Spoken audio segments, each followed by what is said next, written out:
right.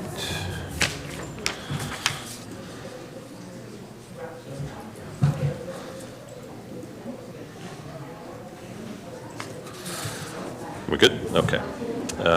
We'll just wait for everyone to come in and settle. So we'll resume in about 1 to 2 minutes.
Good evening, everyone. As you all settle into your seats, welcome. We're a couple minutes behind the hour here, so welcome. It is Monday, October 21st, and I'm going to call to order the regular council meeting for this evening and begin by respectfully acknowledging that the land on which we gather is the traditional territory of the Saanich people, which includes the lands of the Chartlip and Sayout First Nations.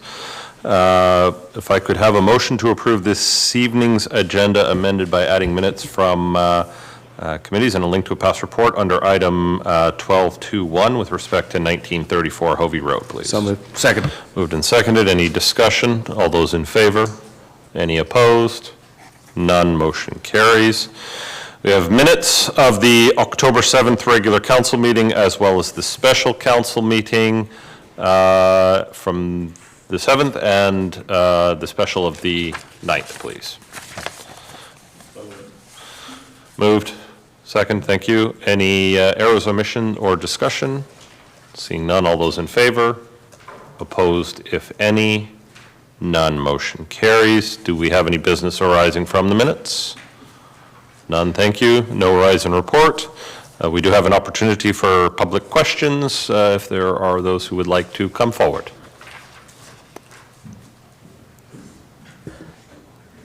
Welcome.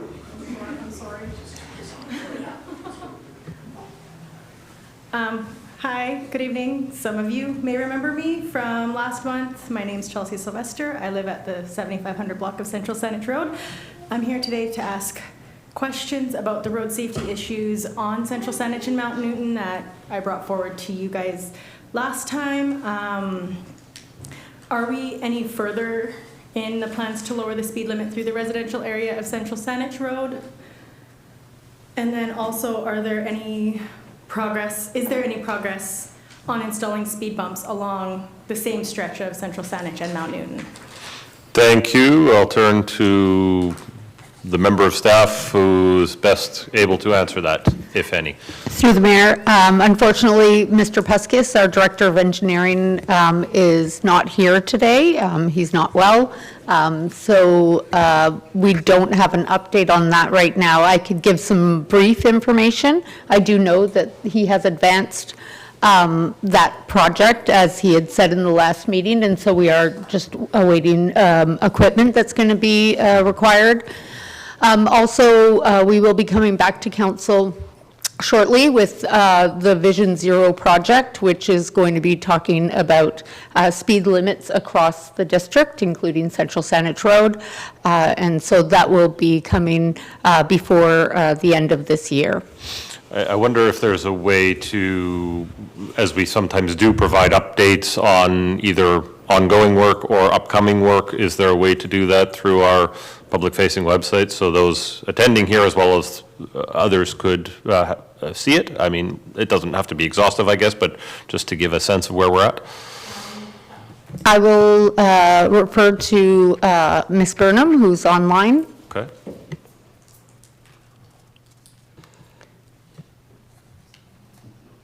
Hello, Council. In terms of providing information online, we can do that. We can also set it up on the Let's Talk page where certain residents can subscribe for an email notification, and we can send out newsletters periodically when there are major updates to these projects. Sure, appreciate that. And that's not to discourage you from coming here to answer the questions, but also just to provide further information for those who can't make it here or make it to other meetings, for example. So Okay. I see Councillor King, you have your hand at the ready. Go ahead. Yeah, at risk of complicating things, my suggestion was that Mr. Puskis might provide just like a few lines of answer, if hopefully it doesn't require more, but in terms of the next council meeting agenda, it could be in writing or something even. That would be satisfactory to me, but if, I don't know, I think we've got a lot of ideas in terms of, it could be the website, Let's Talk, and the agenda. Anyway, that was what I wanted to offer. I don't think they're mutually exclusive. The idea certainly could come forward as well to the person asking the questions this evening, as well as others who are interested. Sorry, our Director of Engineering is not present this evening. That was unexpected. He usually is here, but Okay. by all means, go ahead. To follow up what you said that we are awaiting equipment, so the equipment for the project was ordered? I'm sorry, I don't know your. There may be some confusion too, just to talk to this, because we talked about equipment relating to the crosswalk at Mount Newton and Central Saanich. The question I know was pertaining to speed bumps. So there were multiple elements that were spoken of. So. Yeah, I'm talking about the equipment at Mount Newton and Central Saanich for the crosswalk. Okay. So there's a useful response, but in terms of the potential for speed bumps, speed humps, the like, we don't have that information in front of us. Okay. But what we would ask is Mr. Puskis to follow up with yourself and hopefully provide a report to council next time, as well as perhaps put that information so it's publicly accessible. Okay. And by all means, if there are other questions, Okay, yeah, for sure. Okay.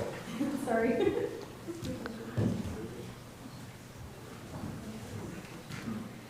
My name is Caitlin Russell, and I live on Central Saanich Road 7539. And I was wondering, how did you feel about crossing the road with us last month without a crosswalk? I can certainly say that I was one among a few members of council who attended, and I certainly agree that there is a significant issue at that location, and not sure what more I could say. That definitely I can see where the perspective is that it is unsafe, or could be potentially unsafe, and I got this. I got the same feeling from councillors who were present with me that there was a need to do something. Okay. And have you made plans to install a crosswalk soon? Yes, so I think our CAO Cullum was, Christine Cullum was speaking to the equipment that we spoke of. It is incredibly unfortunate that as it stands presently, the lead time for this equipment is much longer than it was just a few years ago. So we're anticipating that. Not certain I can provide anything more than I would love for it to come sooner, to be able to move the project forward. Okay, that's all. Okay, thank you. Councillor King? I think I saw Ms. Cullum might want to say something on that. I was just going to say through the mayor, it wasn't originally on the work plan, and prior to the residents coming, Mr. Pescas had moved it up on the work plan. So we are hoping that we can get it installed, but I think that he did give a timeline at the last meeting of somewhere around 4 months. So that was what he had said at the last meeting, I believe. I don't have my notes in front of me, Yeah, but I recall at one point him indicating it could be as much as 6 to 8 months lead time, but I, like you, agree that it's been reprioritized in response to the, prior to, based on an analysis as they were reviewing the sidewalk on Central Saanich Road. yeah. Hi, my name is Marilyn Underwood. I've lived on the corner of Mount Newton and Central Saanich for 46 years. And when I first moved there was no traffic. I've raised 2 kids on that corner. One was eventually hit, but it was up by the hospital. They now have a warning flashing light, people are crossing. Why can't that go in the meantime, waiting for all the other safety issues? We have 9 children catching the first bus. We have a few more. I can't see them because of the billboard signs. But I watch every child get off and on that bus. And that is my reason I'm not staying in that corner, is because those kids are my kids too. Thank you. I appreciate that. Just to respond, it is actually the flashing lights that are taking longer. So exactly what you're talking about just up the road at the hospital is what we used to be able to get almost immediately, but it is now taking quite a bit longer in lead time to procure the amber flasher lights. So it's going to take a kid to get hit before it's done. That's what I'm getting at. Well, I do not want to see a child or anyone else hit, and I don't think anyone on council does, other than taking amber lights from somewhere else in the district, which would probably be, I don't know, I don't even know if that would be advisable. But, To staff, I think I recall having conversation with Mr. Puskas about the potential for something shorter term, probably not the lights part, but maybe the crosswalk part. I don't know, I'll just leave that with staff if they could have a conversation with Mr. Puskas about whether or not the painted crosswalk thing can be done in a shorter term than the full-on lights. I don't know if that's possible. So I'll leave it at that. I'll say to you, Ms. Cullum, that you can. I will confer with Mr. Pescas. Thank you. Okay.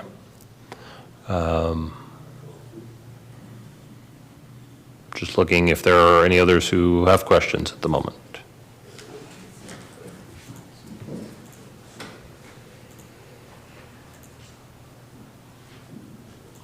Sorry, I saw your hand come up. Did you actually?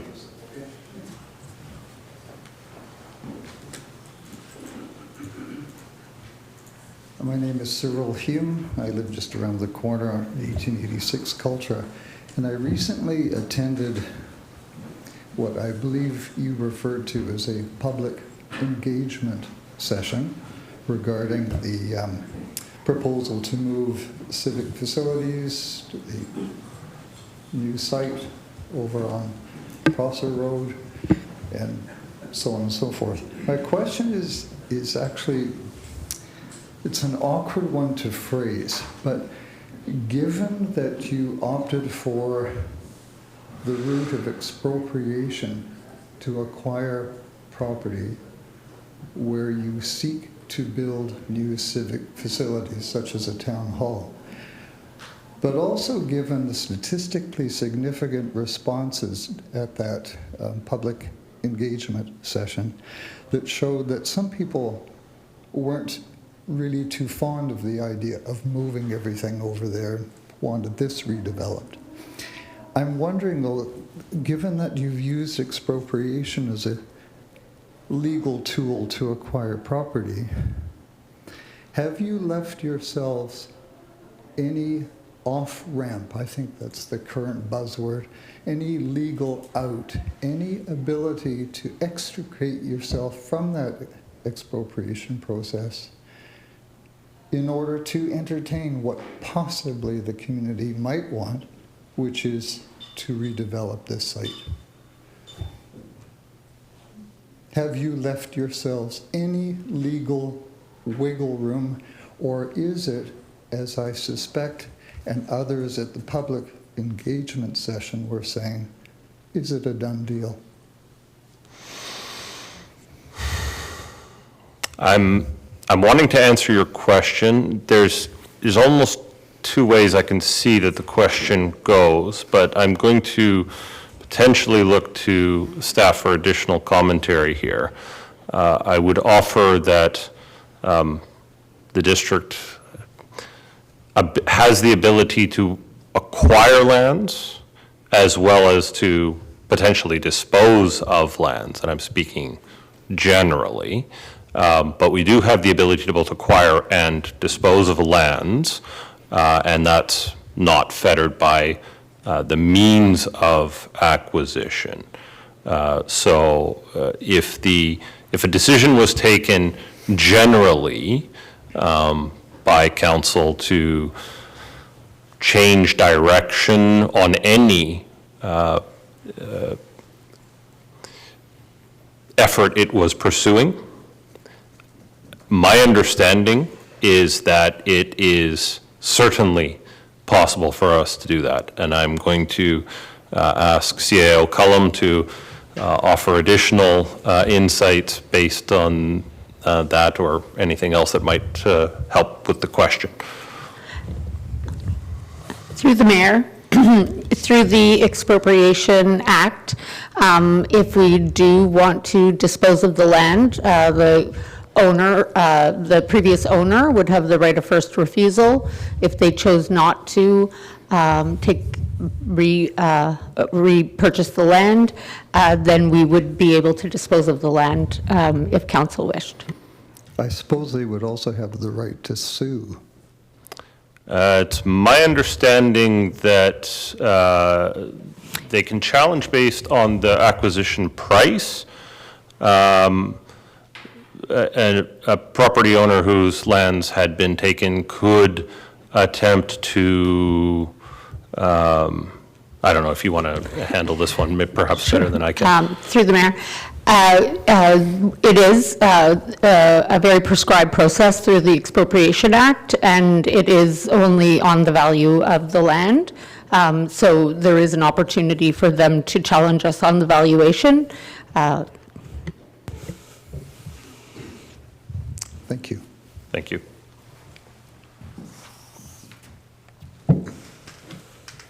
I'm looking just for a final time to see if there are other questions from those present this evening.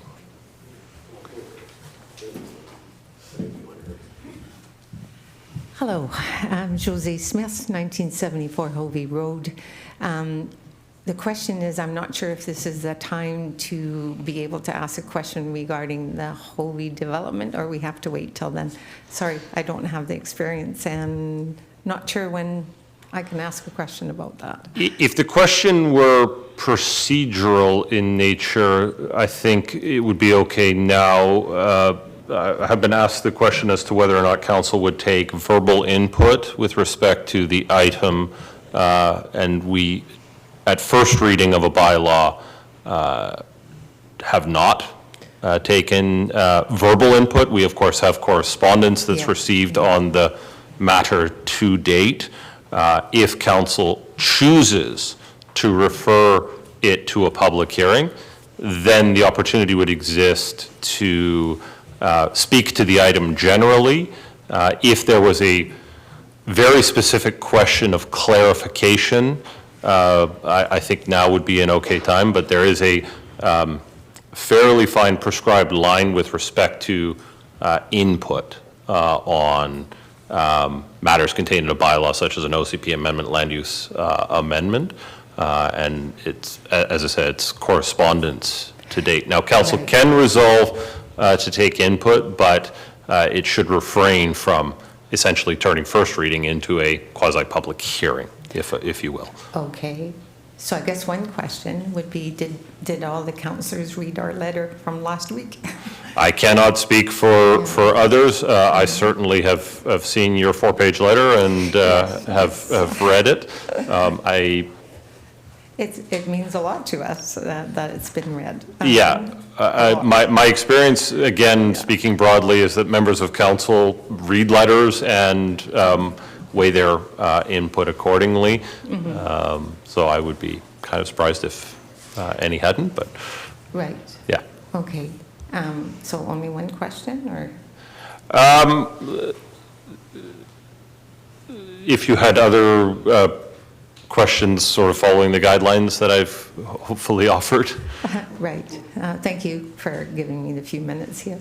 I guess the question would be just if you would consider, when it comes to the Hovey development, to ask if it truly is for the good of all, like all people, everybody, the residents, the neighborhood, everybody, nobody left behind. Okay. So I guess that's the question. We'll take it as open-ended, and I'll Right. probably Thank suggest that we've heard you. Thank you very much. Okay, thank you. Councillor King? Yeah, and am I correct that there's 2 pieces of correspondence for this on tonight? On this evening's agenda, there are, but I'll turn to our corporate officer. Yes, there were 2 additional pieces of correspondence that had come in since council had previously received all the correspondence on this application. Okay, So so- those are the 2 that are attached. So if I made a motion to allow these folks to speak for up to no more than 2 minutes, as long as they're not reading their correspondence, but would that would just be 4 minutes? I would say that's slightly out of order. The public question section does say that if there is proposed to be a public hearing is to be held, that public questions are not to be asked at that point. They're to be asked at the public hearing as part of the regular public process for an application. That was That's what hence you were my saying? guidance. Yeah, that was my guidance. Sure, Yeah. thanks, yeah. So if it's a question related to when can I speak at the public hearing, but if it's a question about the application, those are to be held if council chooses to forward that application tonight to a future public hearing. Oh, okay, so a motion to allow 2 minutes would not be? It would be contrary to the, Okay, Yeah. thank you. Councillor Thompson? Thank you, Mr. Mayor. Is that a policy? It's Or- in the procedures bylaw. So it's in the procedures bylaw, so. What section? It's under public questions. It pertains to matters Oh, I if they're didn't mean, going to sorry, be I subject didn't to a mean public under hearing. public. I agree. This is. Sorry, not I'll turn to the corporate officer to, Sorry, which section of the procedures bylaw? No, let me finish. I'm not referring to the question period. I understand the challenges with that. I'm referring to if the correspondence is attached during the time that we are considering the motions reading. related to first reading, would it be reasonable to request, now council doesn't have to support it, that the letter writers be given an opportunity to 2 minutes, not to read the letter, but to hit some highlights. Would that be That's what I was consistent or saying. not? Right, I do appreciate the question. So generally, if a member of the public has written a piece of correspondence that's on the agenda, under the procedures bylaw, council can permit the letter writer to speak. However, that is still contrary to the previous section where members of the public cannot speak to an application that will have a public hearing unless it is at the public hearing. So council can receive the information, but it's still contrary to the section that they cannot speak to bylaws where a public hearing is to be held or has been held. Section what? 14.3BI. For the record, it's not something that I agree with, but I understand it's in the procedures bylaw, so be it. Thank you.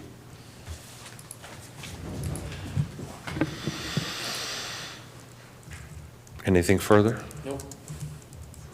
Did you wish your mic to still be on, Councillor King? Oh, no.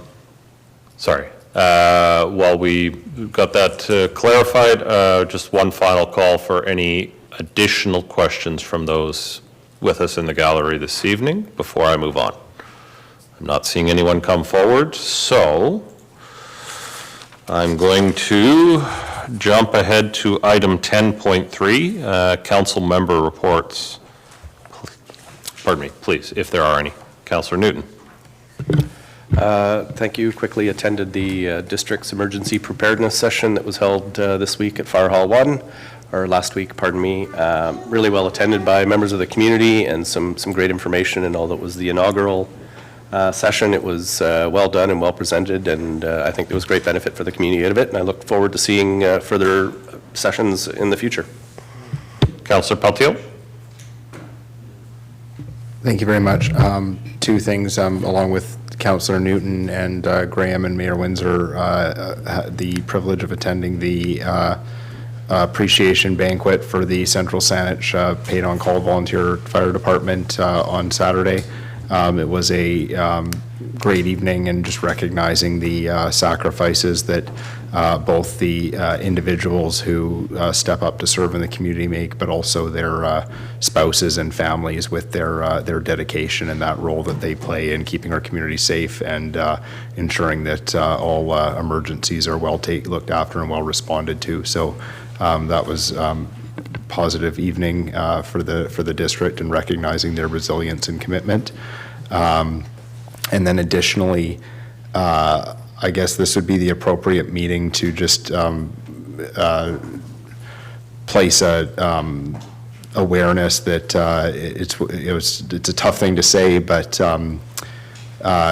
this Thursday's Peninsula Recreation Commission meeting will be the final commission meeting for Lorraine Brewster, who's the general manager of Panorama.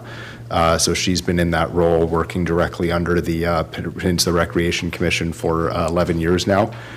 She actually started at, I don't want to age her, but she did start at Panorama in the 70s in a very junior role, and then worked her way through West Shore Parks, Salt Spring Island, back with the CRD, and then took the post back here in Central Saanich, living in Central Saanich, but at Panorama.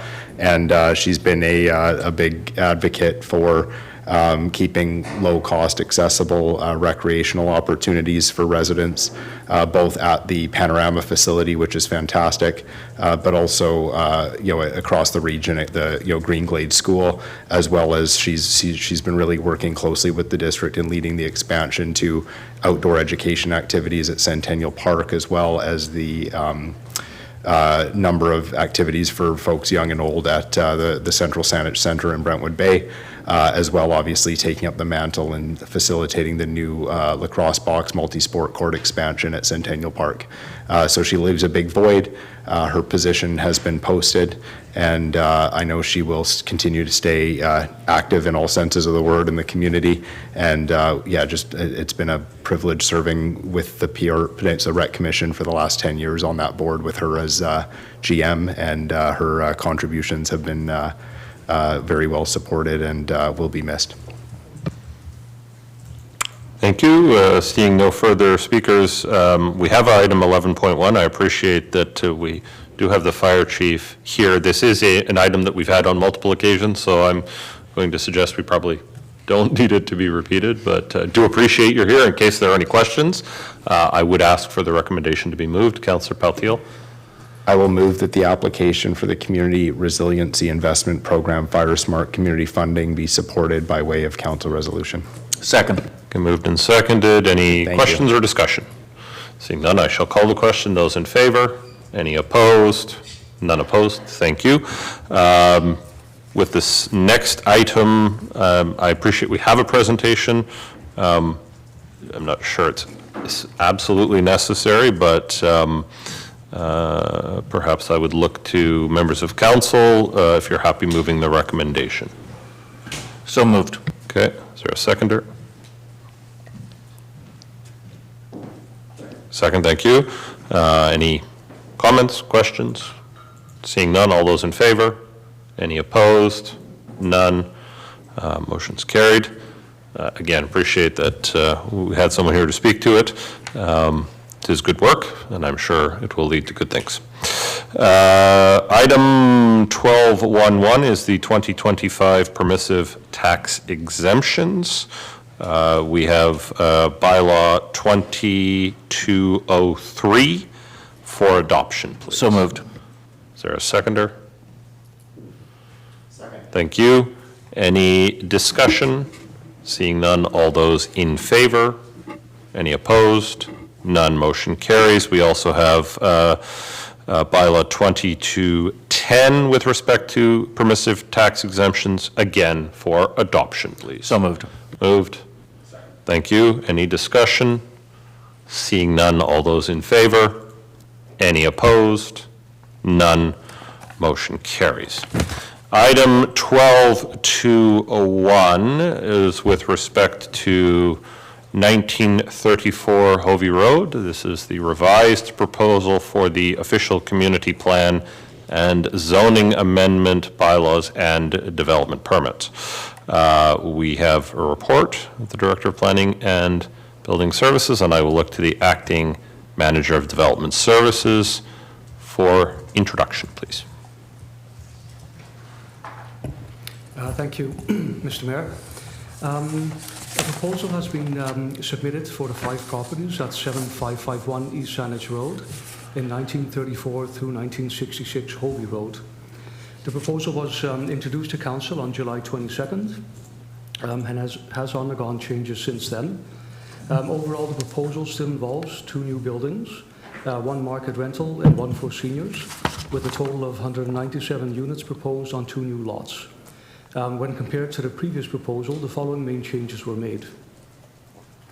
A reduction in the number of stories of the west building from 6 to 5, and stepping back of the building on the 5th story. A reduction in height of the seniors building by 1.7 meters, and stepping back of the top 2 stories. Relocation of the parkade entrance to the current Legion site lying adjacent to the north, utilizing an existing access to a parking area on that site. An increase in overall parking and parking ratio to 1.09 spaces per unit for the market rental building. Accessible parking requirements are now met. Increased bike parking to 99 more spaces than required, of which 38 are oversized spaces for cargo bikes. Staff note that an incorrect number is mentioned in the staff report. Further contributions include a host of traffic demand management measures, as outlined in the staff report. 10% of the market rental units now being proposed as affordable housing. Amenity contributions with the value of over $500,000. And the current project includes variances to increase the maximum permitted height for both buildings, decrease the rear and side yard setbacks for the seniors building. With respect to parking, permit residential parking to be provided on an adjacent lot, reduce the overall parking requirement, and increase the permitted percentage of small car parking, and also to reduce the long-term bike parking requirement for the seniors building. The staff report on the agenda tonight describes the changes and asks Council to consider first and second readings of the OCP and zoning amendment bylaws. The applicant is present tonight and available for questions. Thank you. Thank you. So before we get into consideration of the recommendations, I will look to members of council if there are questions. Only, please. Councillor Thompson and then Councillor King. Thank you, Mr. Mayor. My question is with respect to the official community plan. We have the main corridor development, which is different than neighborhood residential. Would that apply to the 2 properties fronting on East Saanich Road? Thank you. I can take that, Mr. Vanderkamp. Technically it would, but that is more policy direction. So even the lands that are designated right on East Saanich Road, those are designated neighborhood residential. So an OCP amendment is required for both of those. But the main corridor development, not even designation, what I would call it is policy direction. So, okay, I understand what you're saying. But the properties on the north side, on the internal part of that, are in neighborhood residential, which means technically that would be appropriate for townhouses and other similar densities within those lots. They are neighborhood residential designation, yes. Yeah. Were there any other, I can't think of any other. No, the rest of it is, for me, is comments. I did want to clarify one thing. One of the neighbors was apparently told that advisory planning committee or commission meetings are closed and they were not able to attend. This information supposedly came from a member of council. I would like to clarify, as we know that advisory planning commission meetings are open to the public. You can attend, but we do not permit sort of an engagement between the APC and members of the public, general public. So could we confirm that the APC meetings are in fact open to the public? It's my understanding that, yes, any member of the public can attend, but no input is sought, i.e. they don't invite people up to the lectern to speak to it when the item is being considered by the APC, but I'll look to staff to further confirm that that is indeed the correct understanding. Yes, that is correct. APC meetings are all open to the public, but that's right, not for open comment, simply to hear the deliberation of the committee and its members. Thank you for clarifying that. That's the only questions that I had. Okay, I have several speakers, so I'll just work through them. For questions, Councillor King. Thank you, Mr. Mayor. I've had a moment to look at the procedures bylaw and 14.3BI, and it's my understanding from reading it that, in fact, this is pertaining to the specific section related to delegations, petitions, and invited presentations. The practice of council in the past, up until this recent interpretation in my memory, has been to allow council to make a motion to provide some members of the public the 2 minutes to speak if they wish. Therefore, I'll make the motion that the letter writers be given 2 minutes, not to read their letter, but to speak if they wish. Before I do that, I need to confer with our corporate officer. That the motion can be made? Whether it's in order, because invited presentations, it would seem to me, would apply, but... No. No, if that's a new interpretation, that's never been the case at council. On development applications, I know we have invited people, but I can't remember with respect to development applications specifically if we've invited people at first reading of a bylaw. My understanding is that this section of the procedures bylaw, which, as I understand it, has not changed recently in this case, a delegation makes an application to be a delegation. Petitions are fairly straightforward. Invited presentations would be quite different than people who have written, and we're granting them an opportunity to speak. That's my understanding. Is there a section with respect to the 2 minutes? There is a public question section of the procedures bylaw, which is section 13. Members of the public who wish to speak to council during that section are meant to list their name and address, must keep it to 2 minutes. I thought there was a section that council could have a resolution for 2 minutes for people who have written correspondence. That is correct. That is section 14.9, an invited presentation. So council may invite a person to come speak, or when someone's correspondence is on the agenda, they may speak for a maximum of 2 minutes. That's this section here. However, it is, in my opinion, and Councillor King is correct that might not have been in the practice, contrary to the provisions that allow people to speak do not allow people to speak if it's related to a future public hearing.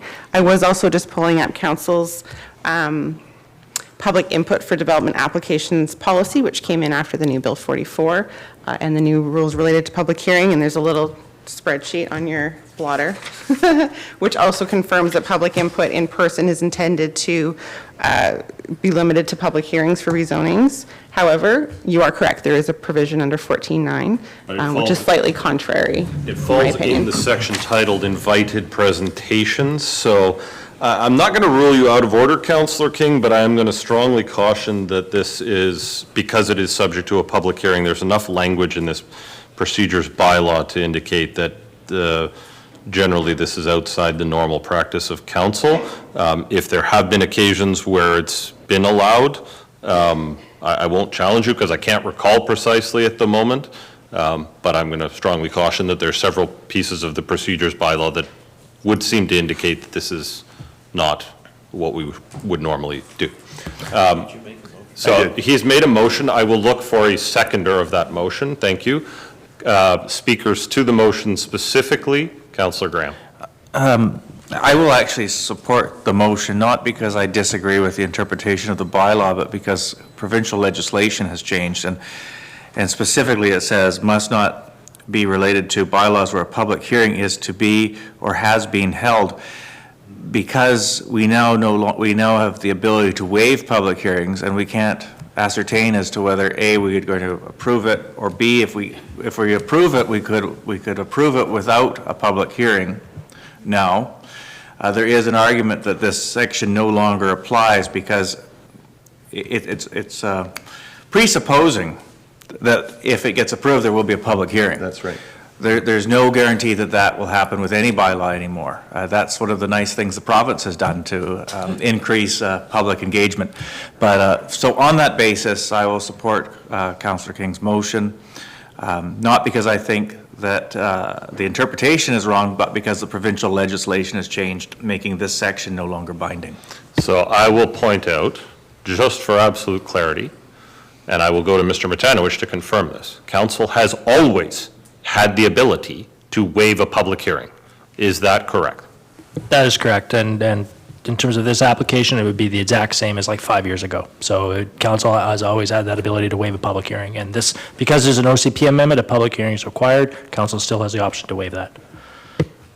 But that is the same as it's always been there. I know there's a lot of confusion, so I'm going with the sense of additional latitude, but I just want to make sure that we remain as factual as we can, appreciating that Councillor King may point out some element of my presentation. I'm trying to be as fair as I can here. Yeah, Councillor King. I appreciate that. Yeah. And I just wanted, maybe it was what Councillor Graham was saying, just to, again, focus on 14.3BI. Bylaw must not be related to bylaws where a public hearing is to be or has been held. We haven't said there will be, or that, and certainly there hasn't been. Therefore, that would not apply at this stage. You're making a compelling argument. I did not rule you out of order because I think there is some ambiguity here. So I think the motion is in order. I have my own qualms about it, but I'm trying to, again, be procedurally fair if council decides to go in this direction. So are there any other speakers specific to the motion to allow for, as the procedures bylaw says, the 2 minutes speakers? Now, that isn't necessarily limited to correspondence unless the motion suggests. So your motion is just to the correspondence on the agenda, so that would be 2 pieces. Thank you. I thought you had included that. Anyone else? Okay, I'll call the question. Those in favor? Those opposed? All right, I'll say the motion is carried. So for the letter writers who have a letter on the agenda this evening, there were 2. If you wish to come forward, you have 2 minutes. I'll try to keep it. Okay, I'm Brian Smith, 1974 Hovey Road, and we. Oh, sorry, 1 second. Councillor Thompson. Just a minor point of order. My request would be that, given the discussion we had, that hit some highlights. Yes. That 2 minutes should be respected. Yeah, okay. Because we can read letters too. I mean, we do. I didn't mean to sound so sarcastic, but. All right, so we'll start the timer and I will adhere to it so that it's fair, okay? Yep, start timer. Go ahead. Okay, you know where I'm from. Okay, what is proposed here is an oversized project of our street neighborhood that goes against the recently, which is April 2023, updated OCP bylaw 2100. And that OPC states that the OCP is one of Central Saanich's most important documents. It presents a long-term vision of the community, setting out objectives and policies that guide decision on planning, land use, and provisions of municipal services. In doing so, it helps us determine where we live, work, play, and move. So, Protecting and enhancing the rural small town character of the community is key principle of the newly adopted OCP. I don't think building 2 6-story buildings on this land and cutting down 70 trees and demolishing 5 homes to do it is, it's just not right. The OCP, I'm just going to quote the OCP mostly here because it does everything. So page 28, paragraph 7B, redevelopment should avoid resulting in an orphaned, single, detached property that would not feasibly be redeveloped. That, we are the orphan property on ALR land, so we can put one little suite on it, that's all. We will suffer loss of privacy, late sunshine, and our current western sky. Like, we got a big honky building right beside us. OCP, page 28, paragraph 7D. Sensitive transition to adjacent single detached homes must be considered.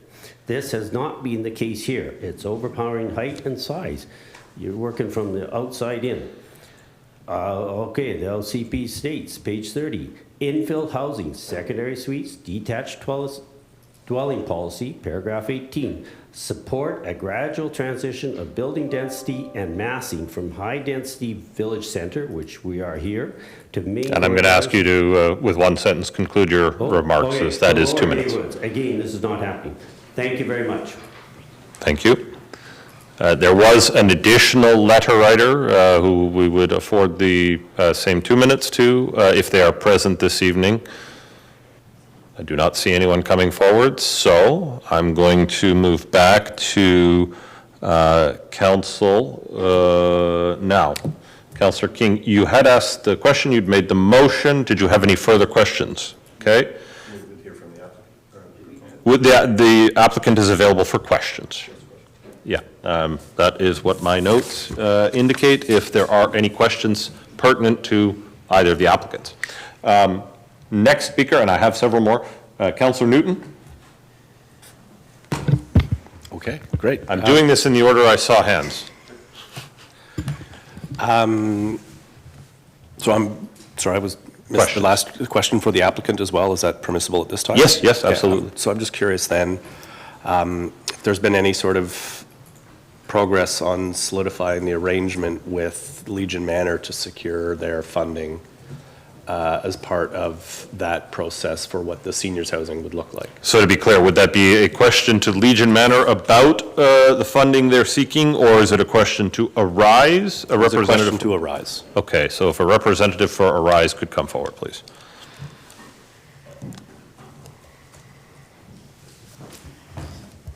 Thank you for the question. Through the Mayor, I'm joined by Rod Hughes, who many of you know is the board president for Legion Manor. Rod can provide an update on the progress. I think we talked a bit about APC and at the Accessibility Committee, but Rod can add some more details, because I know not everybody here was present at those committee meetings. And I wasn't being disrespectful to the Legion, it was just your application that came forward, so, yeah, thank you. That's why I clarified to whom the question was, but certainly both are welcome to answer the question. Beating me up already, eh? We have not secured funding yet from the province. It's a bit of a catch-22. I think they're honestly waiting to see council's decision on whether we go forward with the project or not. We're stacked up in a long list of developments that are trying to be funded throughout the province and on the island. And so we wait. But whatever the decisions are made by council, I think will weigh heavily upon the province's decisions on if we get funding or not.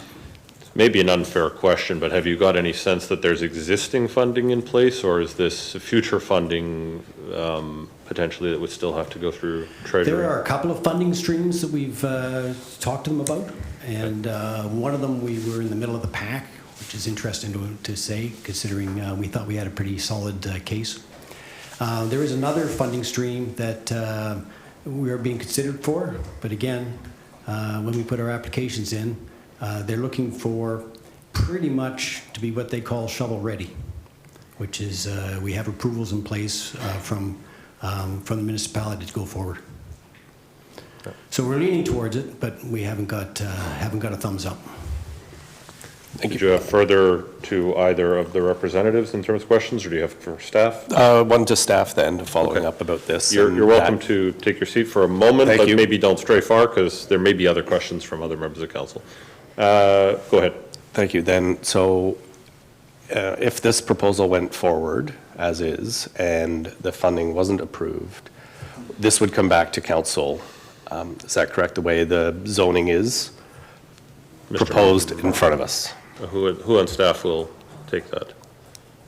Acting manager? Or? Yeah, I can take that, thank you. It would, so should council advance this evening, staff will work with the applicant around arranging some agreements and some covenants and a housing agreement. So it would be tied down, and should that not come to fruition, yes, it would have to come back to council. Sorry, it would have to come back to council, correct? It would have to come back to council for further, like a potential public hearing and adoption, but yeah, all of those agreements would, if housing agreements are passed by bylaw, for example, so that would be before council as well, so council would see all the details of that agreement in terms of affordability levels and requirements. Thank you. I'm going to Councillor Paltiel, and then I'll come back. Go ahead, Councillor Paltiel. Thank you very much. My first question, just in reading and understanding the list of changes that the applicant has made, and I know there's been feedback from a number of the neighbors that reside or live adjacent to Hovey Road specifically. I'm just curious if I guess either staff or the applicant can just walk me through the rationale for the change in driveway orientation from Hovey Road to East Saanich Road, and further, just if there's any, like what exactly drove that change, and B, are there any concerns with now the driveway exiting on a collector road?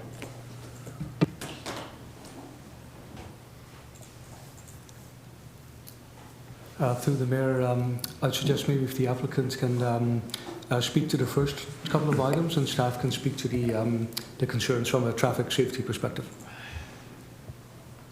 Thank you for the question. Through the mayor, the relocation of the ramp was, I would say, the major change in the application since we presented it, since staff presented it to you back in July. The rationale for the relocation of the ramp came from a few things. The discussion that was had by Mayor and Council back in July around transportation, especially the junction on Hovey and East Saanich Road. Also further conversations that we had with people residing in the immediate area.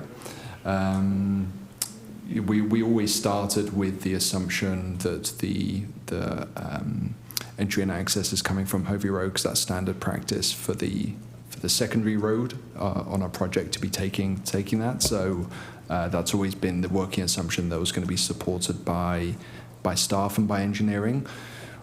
We have a great neighbour in the Legion Manor, so when we started to think about other options to change that configuration, they were very open to ideas and brainstorming around using the existing access that comes off East Saanich Road, where there's an existing smaller parking lot. We definitely heard concerns around not just the amount of traffic currently on East Saanich and speeding, and road safety, which as we've heard is a big topic in many places.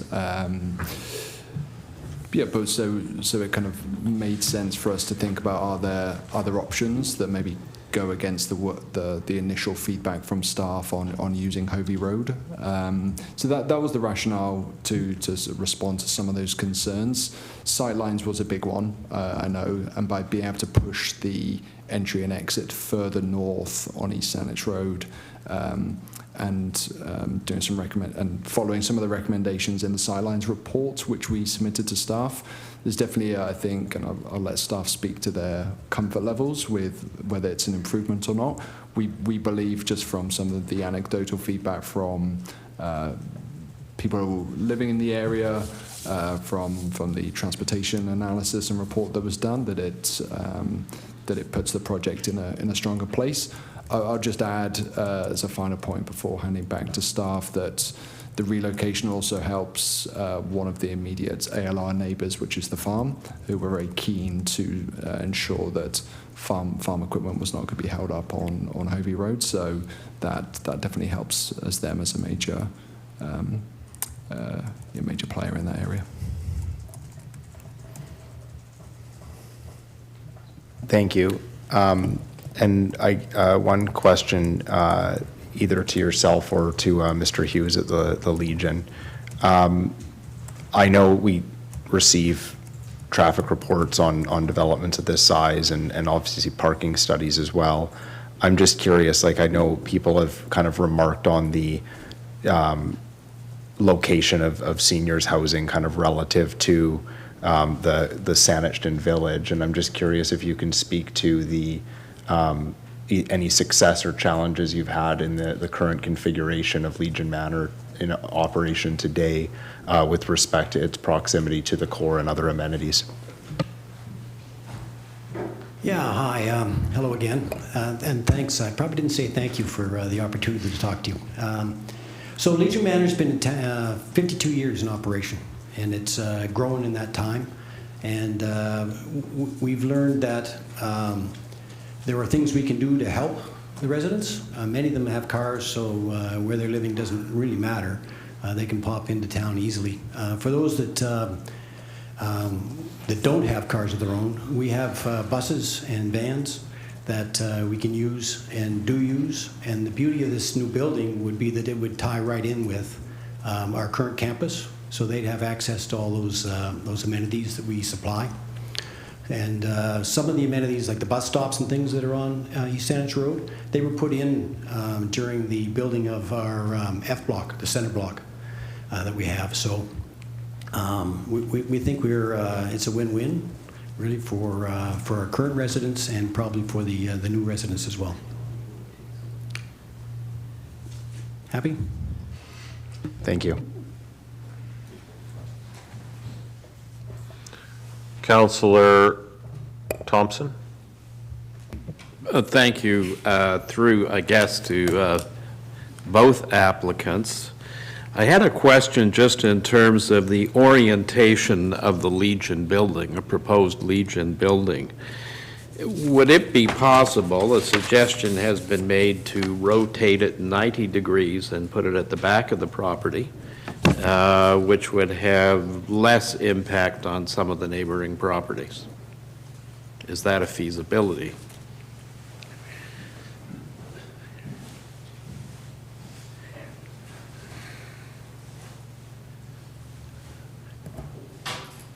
There we go. Through the mayor, we did test a number of different, let's say, massing options, building form options right at the start of the project when we were looking at how to meet the program of Legion Manor and also deliver the rental housing on the other portion of the site. So we did test a number of configurations. I think the feedback that we got from staff, but also from our design team, who are not here tonight, was just around trying to increase the amount of separation between the building and the eastern property line, which is why the current configuration is pushing it away from that side. It also allows as Rod was just saying, greater connection to the existing Legion campus by being the majority of the residents are aligned with where the entrance is to the current campus. It also allows, I think, greater livability because having a building that's running north-south allows pretty much all of those units to get sun during the morning and afternoon and evening. If you're having a building that's running 90 degrees to what's currently proposed, you've got 50% of those units which are north-facing and make it very, very challenging for them to get sufficient daylight and sunlight. Thank you. The other question that I had really was to the Legion in particular. Is there any opportunity to redevelop on the Legion property? So you've got some older buildings that might be a single level or two level. Could they be redeveloped to higher density? Absolutely. So So you go, whoa. Why I say absolutely is because those buildings are small, and they aren't probably getting the best use of that land as they stand today. However, about 10 years ago, we completely renovated them entirely, down to studs, redid them all, redid the plumbing, did the insulation, windows, doors, everything. And it's one of the mortgages we're carrying right now. Mm-hmm. So the rationalization for us was that we would hang on to them a little longer. We're currently trying to build up our investments such that we can do that redevelopment, but not in this current time frame.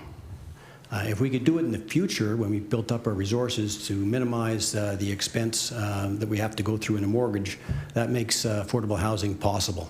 Otherwise, you carry too big a mortgage, you can't do it. So it's a great idea. We listened to the neighbors who were talking about that and went back over the subject.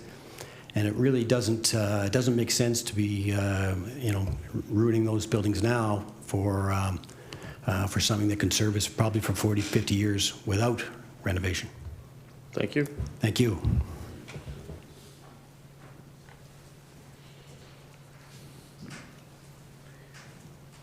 Councillor King, sorry. Thank you. Yeah. Yeah, go ahead. Very, very briefly, and my memory is a bit sketchy on this, so I apologize if I don't get it right. But I think from a few months ago, there was discussion from the Hospital Foundation about the need for more parking. There was that conversation, totally not entirely related to this, or not related. However, this proposes first right of refusal for some units for the Hospital Foundation, and I think at that time, at that meeting, I had suggested and proposed it to be discussions between yourselves and the Hospital Foundation, and brainstormed the idea of whether or not a shuttle bus of some sort, whether the Hospital Foundation could provide it for workers, or one or the other, but to reduce the need for parking, but to provide housing that's perhaps not exactly walking distance for most people, but not far. So the question's around the shuttle. So it is, yes, it's around the shuttle, and the conversations that may or may not have been had with the foundation. Councillor Thompson, your mic. Through the Mayor, yes, we have continued to have those conversations since the July meeting, and I thank you once again for making that connection. I can't speak to where they are on the immediate parking need they have for their site, but we have got a memorandum of understanding whereby we talk about first right of refusal for homes within the rental building, which also will include 10% of those homes being below market at affordable rates. Obviously, they will have opportunities to go into those homes if desired. On the transportation, I've been talking with them about the car share that's being provided on site, and some of the other transport measures that we're proposing, including electric bike sharing. So there's going to be some electric bikes on site, which could be available to staff. In terms of a shuttle, I think they're still looking at that as an option, and whether it could be looped into some other stops, if that makes sense. So it's not just a direct place to place. There might be some efficiencies in wrapping in some other stops for them to pick up workers. So I think it's a really healthy discussion. It's ongoing. In terms of the commitment on housing and sort of leasing, that's definitely proceeded to be into a good place. Thank you. I'm encouraged by the shuttle discussion, if it can help to reduce the need for parking spaces. So thank you. Sorry, Councillor Graham, I saw your hand too late. First time speaker. Not a problem. These questions might be more focused on staff than the applicant, but I'll ask them now anyways. I realize that the neighbors in this area have gone through quite a lot already with the Prosser development and a number of other issues. And I also am very aware that there's not a lot of redevelopment opportunities in Central Saanich within the urban containment boundaries, and we want to make sure we're using that land effectively. So from a density perspective, I understand the rationale for this level of density. I do have some concerns just on uncertainty for the neighborhood, because it sounds like this redevelopment is subject to financing from other levels of government and perhaps other organizations, and that financing isn't secured yet. So I'm hesitant to rezone something.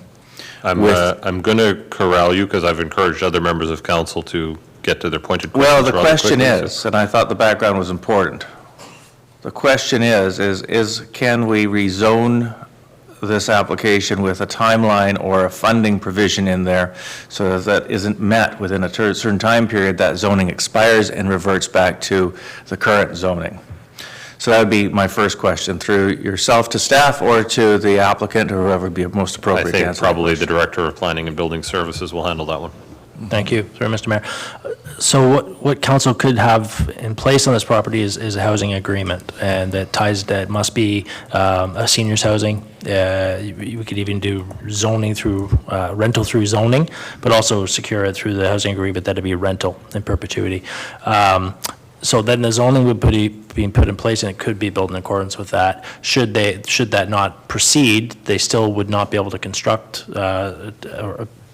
they could not construct just a regular multifamily building. It would have to be affordable seniors housing. Going specifically to the question, though, could it expire if funding is not secure?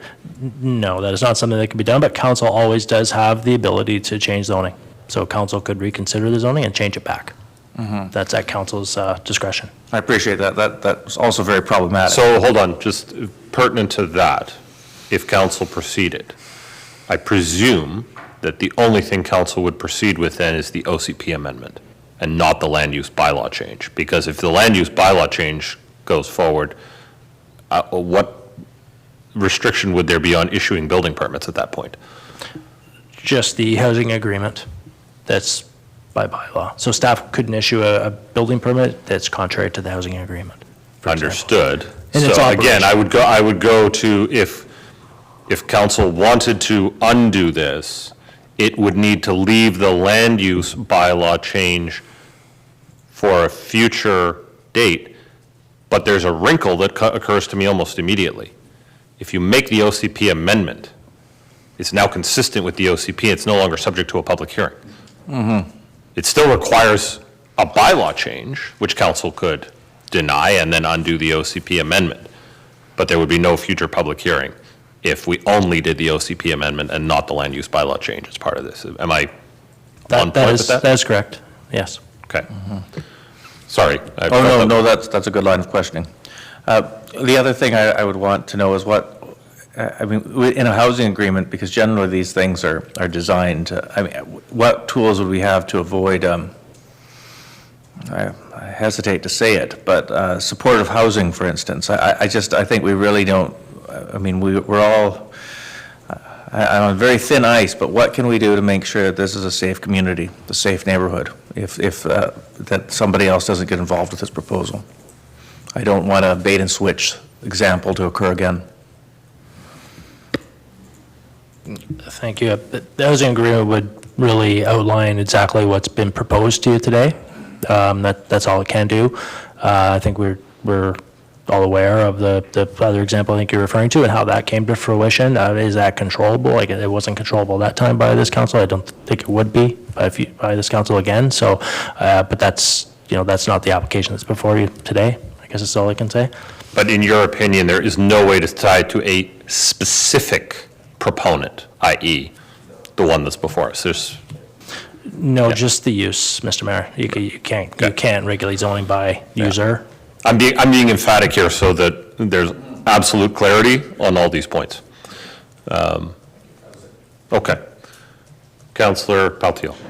Very briefly, I just think for the benefit of the public, and I know we start kind of using these terms quite freely, and I just want to make sure that everyone's aware of the kind of the tools that both council and staff have. So I would just be, through you as the chair to staff, are you able just to verify to Mr. Matanowicz, one, does the housing agreement between Arise as the applicant, the Affordable Seniors Housing component with the Legion, as well any commitments made with the, for instance, the Hospital Foundation, does that come to council ahead of an actual adoption and land use change in the event it is forwarded? And item 2, what is the nature of a 219 covenant on title, and how do you ensure that those commitments are maintained, just so that everyone's clear on what we're talking about? Thank you. So the housing agreement would come to council before final adoption of any zoning bylaw. It would need up to 3 readings, and then adoption and the adoption of the housing agreement generally occurs at the same time. So council would see all that information at the same time. I just want to highlight one other thing that our CAO just reminded me of. The housing agreement could also tie the project to the funding that is being provided. So it could say funding by such and such BC Housing Program, for example. So it could be very specific in the type of funding that is utilized for the purpose of the housing that is proposed. So that's something we could also do in the housing agreement, be very specific in that regard. So, sorry, back to the covenant question. So the covenant is a tool, Section 219 covenant established in the Local Government Act that allows the district to establish certain conditions on a project. So things around TDM measures. We can even have something about housing affordability in that if we wanted extra legal agreements in place. So what that covenant does is it's on title, it runs with the property. It does not matter who owns that property. In 50 years, that covenant could still be on the property under a different owner. And the district can enforce that covenant through the courts if it becomes necessary. So it's legally binding on every owner of the property in perpetuity. Thank you for that clarification.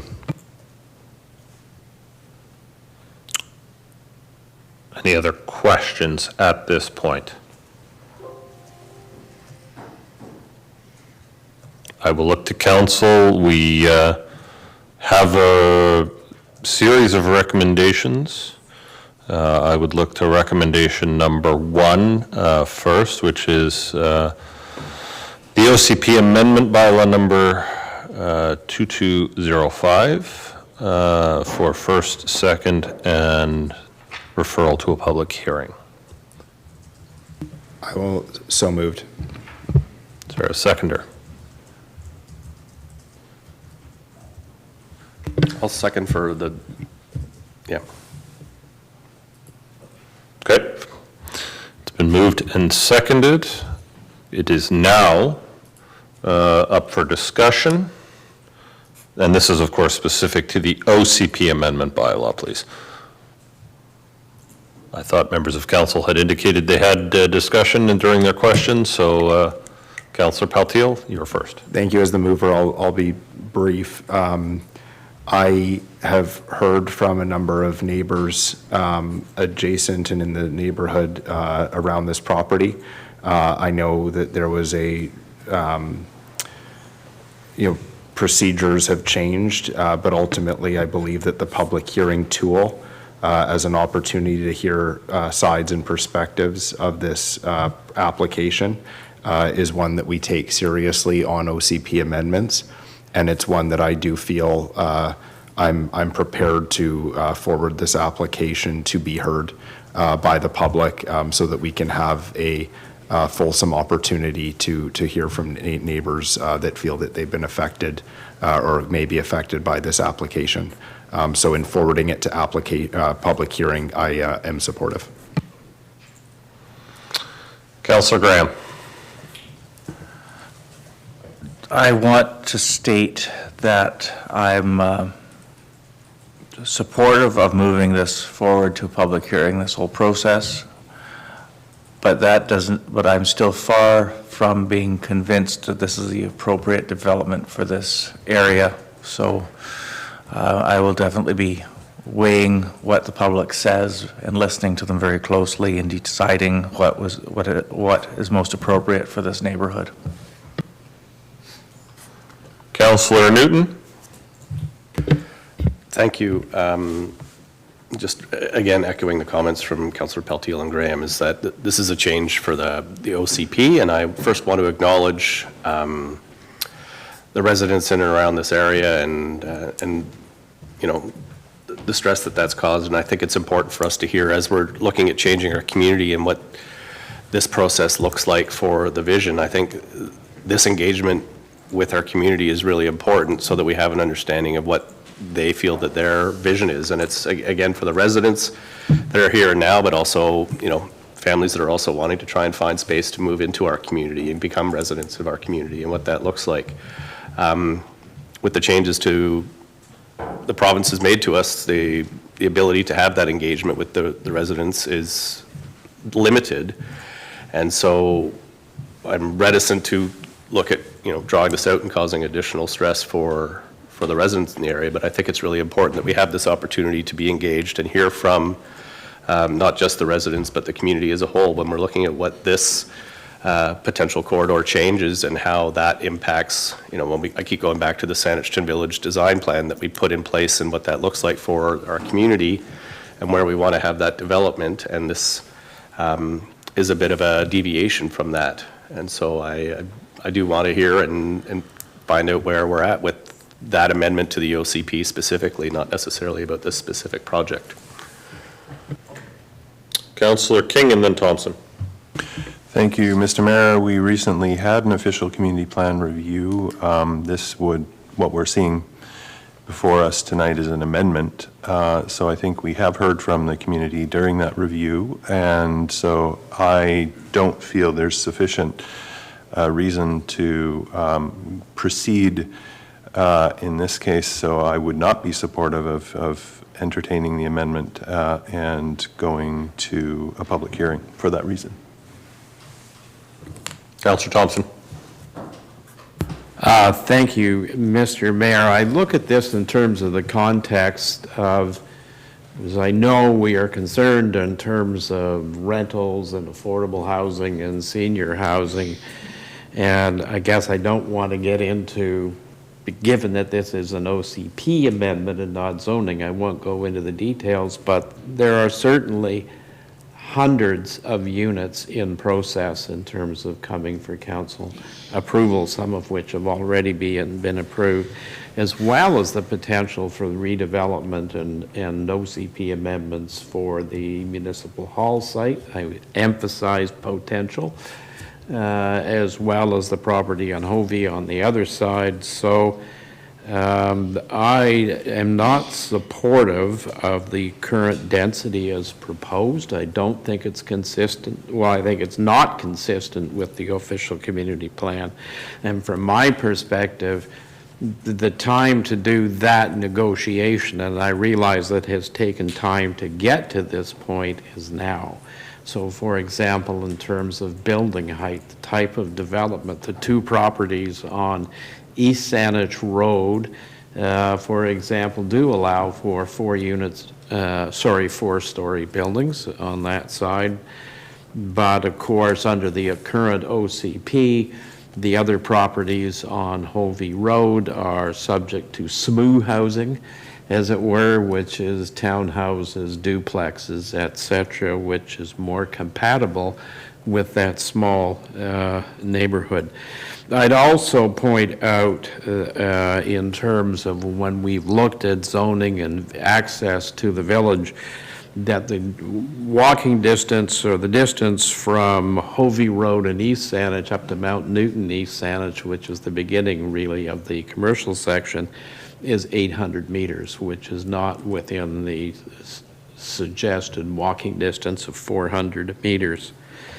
To mention that, there certainly was some discussion in the OCP. I asked that the minutes be attached because there was some concern expressed at the APC, some sort of confusion in terms of housing, in terms of the proposed density, that there was some discomfort from some members of the APC. So it wasn't necessarily unanimous. So if there's going to be changes and if there's going to be things happening in this area, I think it's premature to go to a public hearing. So I won't be supporting the motion.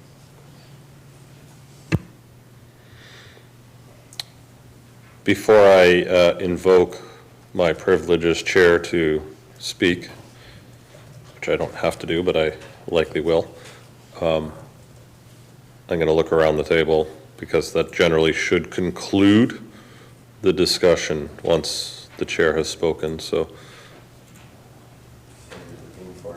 I'm looking for anyone who has anything further to say before I might invoke speaking, and will not be looking for speakers after I've spoken. So I'm sure you will. Okay. Since council didn't object. In a similar vein, the OCP has undergone significant changes as a result of work brought about by the province. I'm loath to bring up what happened on Saturday, but I'll allude to it. And the order of the day is uncertainty, to say the least. And one could surmise that uncertainty can have an impact in a lot of ways. It was perhaps also a signal. So I may choose to interpret it as such. I think we are probably looking at further OCP work in the relatively near future, and there's probably some uncertainty around that. But nonetheless, the current OCP, as it was changed, already allows for, and other provincial changes allow for additional density here and across the district. And we don't yet know how that will materialize. So I struggle because it contains some important aspects, but like other members of council, I'm not at the moment prepared to move forward with the OCP amendment. So with that, I will call the question. All those in favor? Sorry, in favor? And those opposed? The motion fails with Councillor Thompson, Councillor King, and myself in opposition.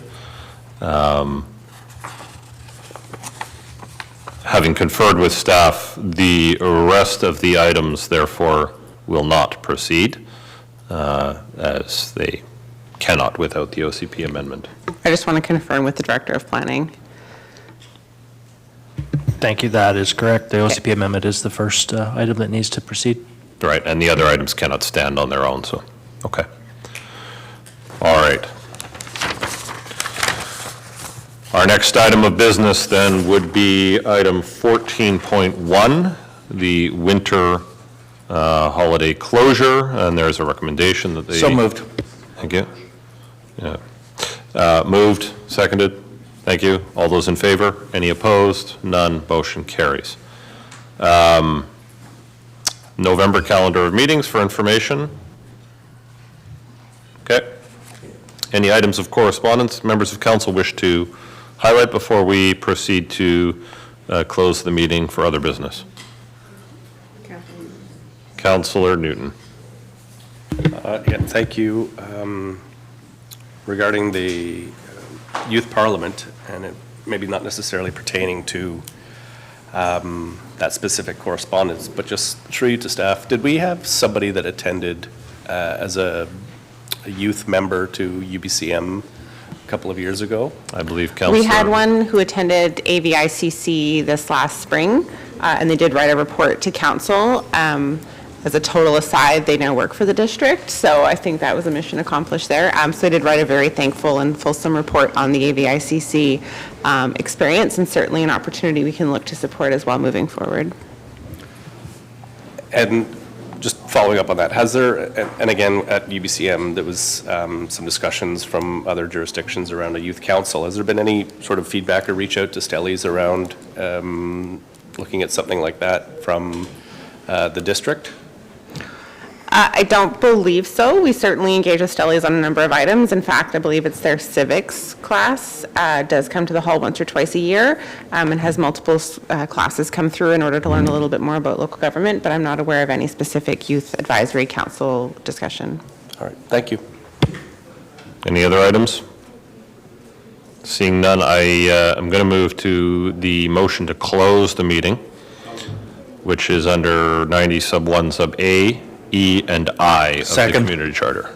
Moved and seconded, thank you. Any discussion? All those in favor? Any opposed? None. Motion's carried, so we'll just take a moment to end the live stream.